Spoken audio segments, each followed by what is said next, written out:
Y15 alternating current and RLC circuit. Consider we have a solenoid. This is a solenoid. We have n windings, 1, 2, 3, 4, 5, 6. So n layers of. It is consistent with many rings with identical current. This is identical to this. We have length d, radius r, pitch. This is pitch. The distance between the nearest neighbor is pitch. Current I is flowing along the direction of red arrow. We take the limit. D is much greater than R, and this N is very large enough so that each ring, every ring is tightly bound. The inductance L of a solenoid or any circuit is defined by, if we calculate the magnetic field flux, then it is divided by, L is just the flux, magnetic flux divided by current. It is a purely geometric. The shape of the circuit determines the size of the magnetic field flux, and we assume that the field flux is always linearly proportional to the current. In this case, we can make use of Ampere's law. Ampere's law, that is e to the x around the circle, closed path equals mu 0 I. And we have n such currents. N such current. This is current in magnetic field. However, if we have the circular current, actually magnetic field is coming out. And if you look at in this way, the plate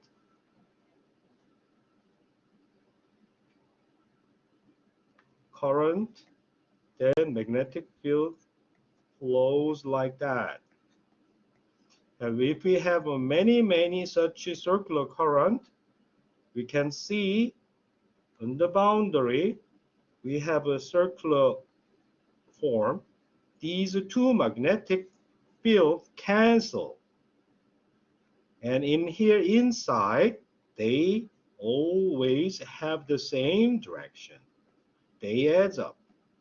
Therefore, magnetic field inside the solenoid, they all add up, and we can assume that it is constant inside, and outside it is almost vanishing because it is a very small volume. Magnetic field inside is concentrated. However, in order for the magnetic fields to return to the same point, traveling all over the space, there is a large infinite space. So the density of the magnetic field is very low outside, and density inside the solenoid is quite dense. So if we choose the Amperian ring, that is a closed circuit, in that case, magnetic field B inside is very strong. Magnetic field outside is almost vanishingly small. This integral is trivial. It is just B times this distance, capital D, BD. And this contribution is vanishingly small. So we only have to consider this part. So from this, we can determine magnetic field is a mu 0 I capital D. However, we are missing one thing. It is not a single circuit, but it is just like n such rings. So this Amperian loop encloses Ni current. So I have to multiply capital N. The result is magnetic field inside the solenoid is mu 0 I multiplied by number of turns divided by the length of the solenoid.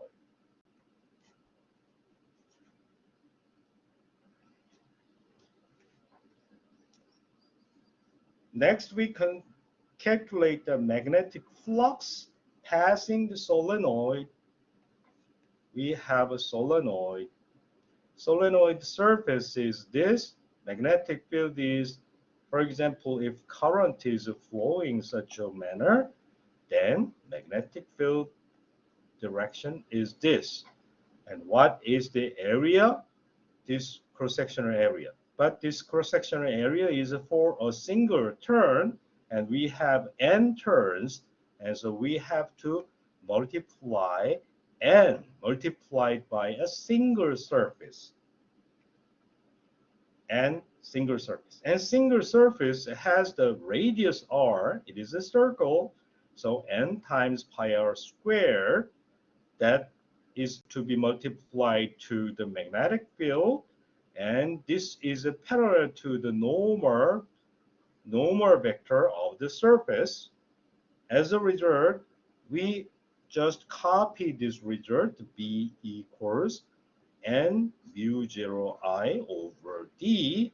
That is to be substituted, and we have two n's, n squared, area pi r squared. And in the denominator, we have D and mu 0 permeability constant. And this I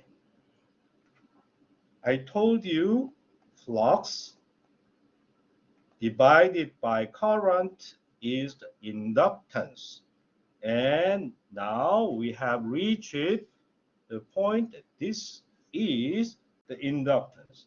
Flux divided by current is inductance. And this is the inductance. That is proportional to the square of the number of turns, cross-sectional area, permeability constant divided by the distance.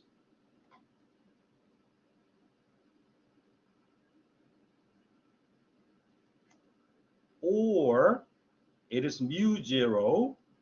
If I divide D one more time, this is n over D squared, and this is pi r squared D.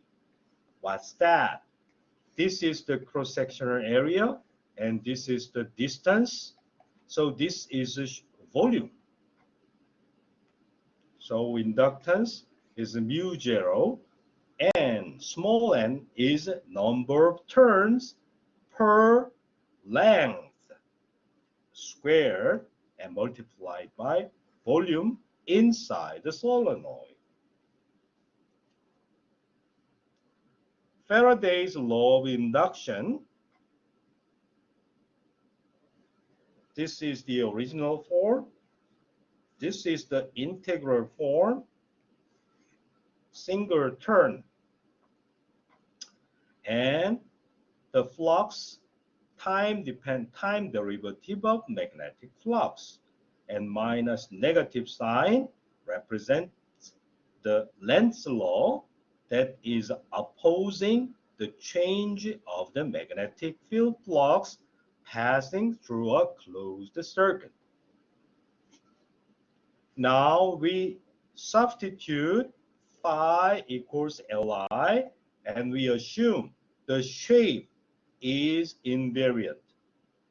For example, if we change the shape of the circuit, then we have to consider the derivative of L2. However, that makes the problem complicated. We assume the geometry of a circuit is invariant, then it is constant, and what we have to do is to take the time derivative of current only.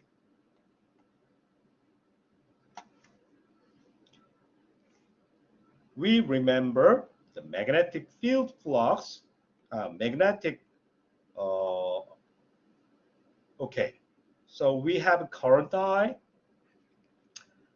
We remember the electrostatic field energy. That is 1/2 epsilon 0 E squared. We identify this one to be the electrostatic energy inside the parallel plate capacitor by evaluating the volume integral of this field energy. And it was found to be identical to 1/2 CV squared, or this form, Q squared over 2C. This is identical. And we remember this is the potential. If we multiply, this is the potential. If we multiply current I, what happens? This is potential, so I times E. Potential multiplied by current. That is dq over di E. If the potential is fixed, then it is just like the time derivative of QE, that is the energy. Energy's time derivative is a power. And right hand side, L di multiplied I. This is a power. And we know X, what's that? This is time derivative of X squared, right? We repeated this calculation so many times. So this is nothing but 1/2 Li squared's time derivative. Aha, this is power. If I remove the time derivative, this is energy. Aha, this is the energy contained inside the magnetic field, inside the solenoid. So this is the magnetic field energy saved inside the solenoid. However, if we substitute what we have obtained for the inductance, that is inductance, and I have a current squared, and we reorganize this one, then we find that this is volume, and we organize this one to be like that. What is that? This is the magnetic field inside the solenoid. So finally, I find this magnetic field energy contained inside the solenoid is identical to the volume integral of 1/2 1 over mu 0 B squared. Therefore, we arrive at the point. This is the electric field energy. And 2 mu 0, this is very important. This is the magnetic field energy integrated over, so it is energy density integrated over volume, then you will get electrostatic energy, and you have magnetic energy. And this electric energy is identical to 1/2 CV squared, and this is identical to 1/2 Li squared. Okay?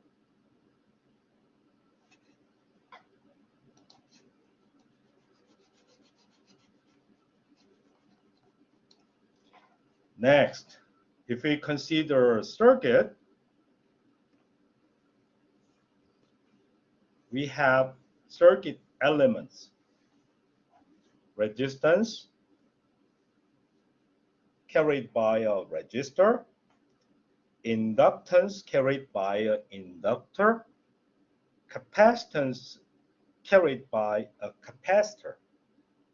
We assume we first have to choose the direction of current, and there is no difference at all whether we choose the direction of current in this way or opposite way. If we follow the rule, everything is all right. First of all, resistor spends energy.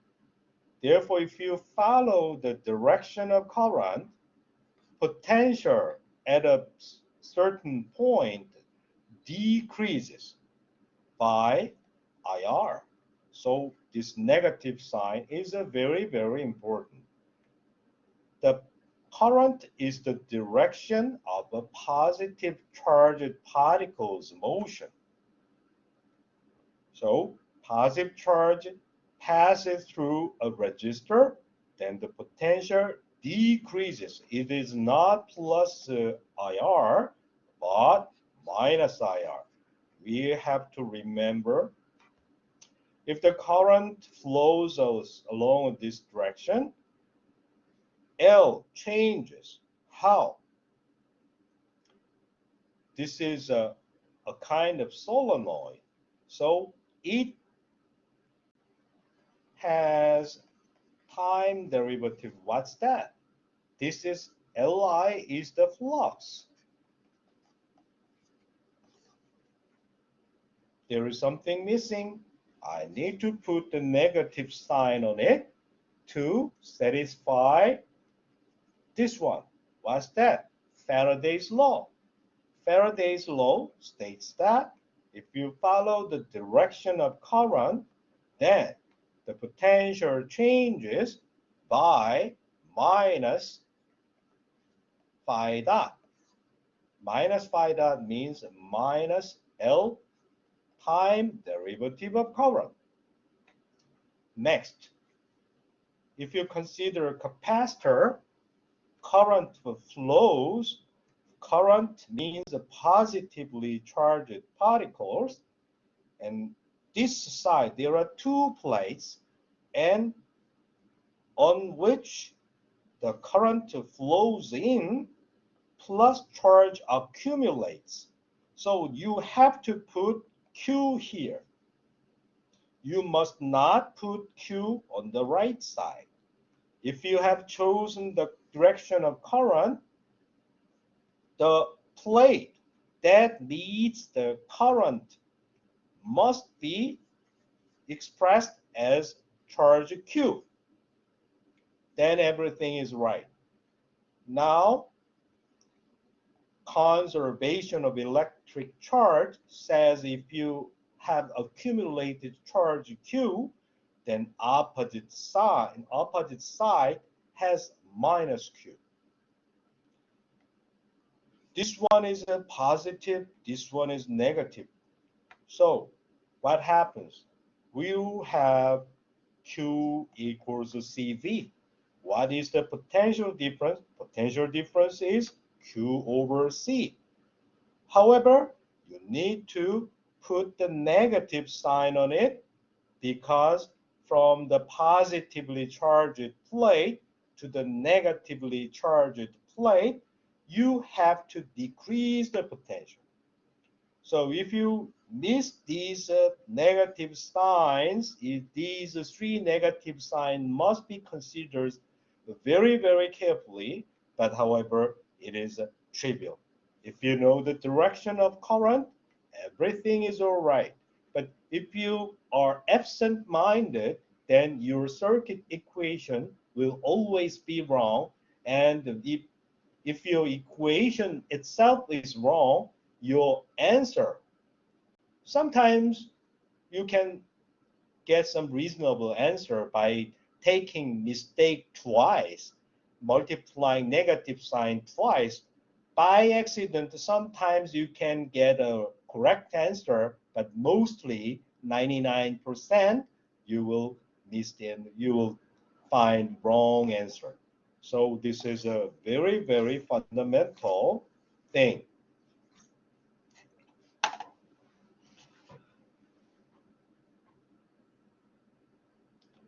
So these are detailed explanation repeating what I have told you already.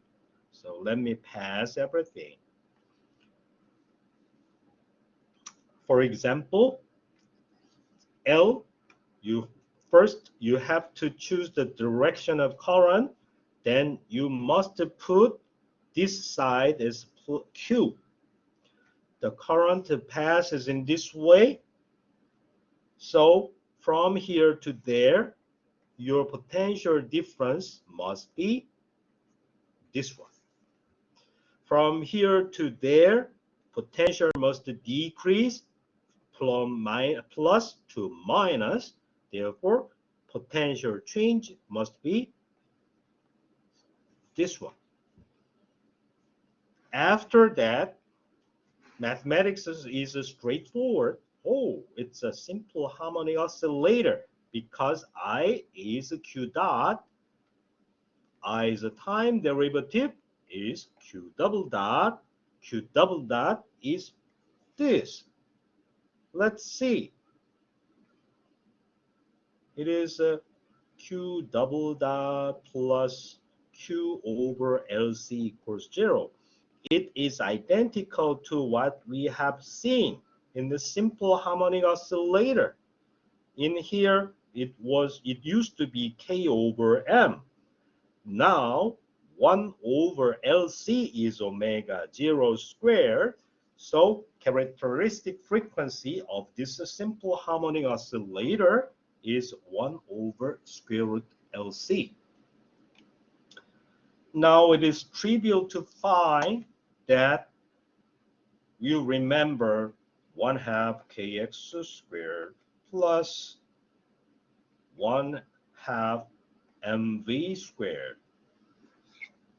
This is conservative force and the total mechanical energy is conserved. Okay, just like that, what we have in here, why don't we pull out m outside? Then you have 1/2 x dot squared plus 1/2 k over m omega 0 squared x squared. This one is a conserved quantity. Okay.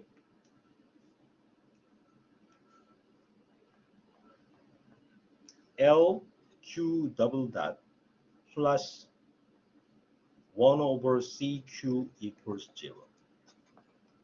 Mx double dot plus Kx equals 0.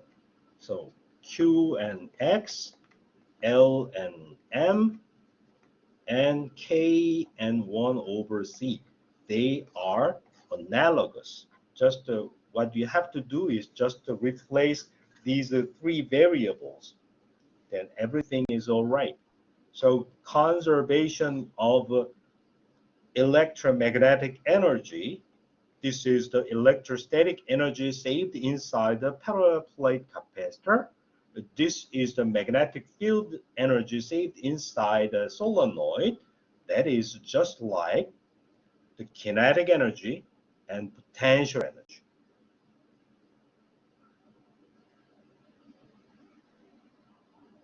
So from this,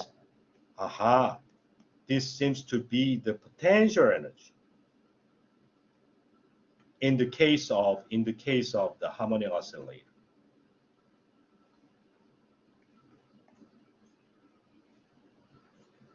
And this is very similar to the kinetic energy. This one is very similar to the kinetic energy. just like 1/2 mv squared.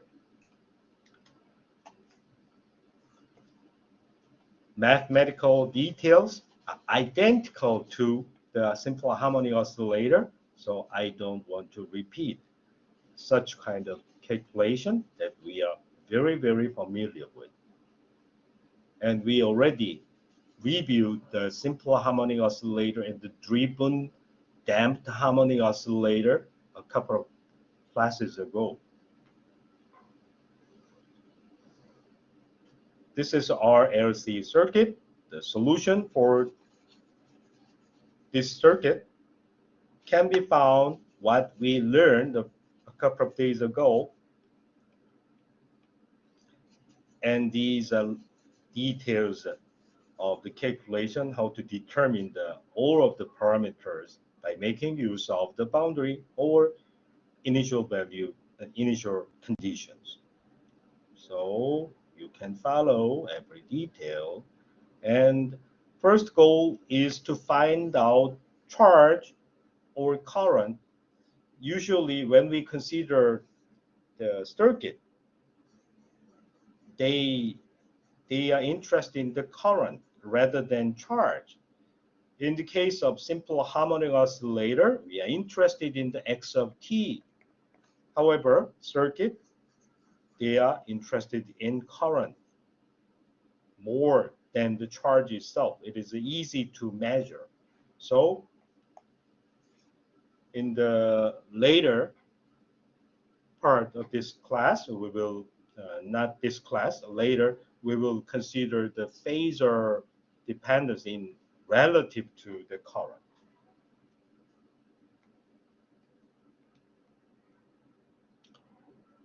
Okay.